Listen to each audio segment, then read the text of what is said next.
Making marketing go viral. A lot of managers will scoff at the idea of creating viral content. They don't take viral planning seriously.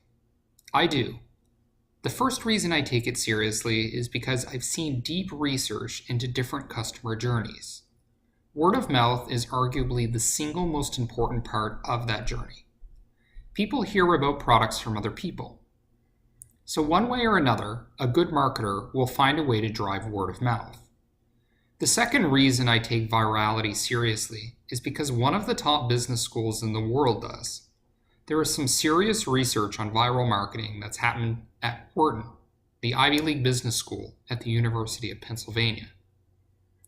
My foundation for viral marketing comes from Professor Jonah Berger, author of the book Contagious. I'll walk you through this framework that makes things spread virally. This is the framework called STEPS. Each letter represents a factor in virality. I'll walk you through each of these. Social currency. People like to share things that make them look good to others. For example, you might share a company's video if it makes you look intelligent. Triggers. People share things when they are triggered to do so with reminders. For example, Irish products are likely to get shared on St. Patrick's Day because St. Patrick's Day is a trigger. Emotion. People share things that are emotionally arousing. Content that makes us angry or uplifted are likely to energize us to take action and to share it. Public.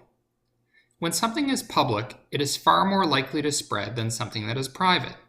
For example, an Apple laptop with a visible logo is more likely to spread than a laptop with no logo on it. Practical value. Things that provide practical use for information are likely to get shared. For example, a tip sheet on buying a new home will likely get shared with a friend who is looking to buy a new home. Stories. People tend to think more in terms of narratives than in terms of facts. Embedding a brand message in a story with a beginning, middle, and end is more likely to be remembered and shared than a list of benefits.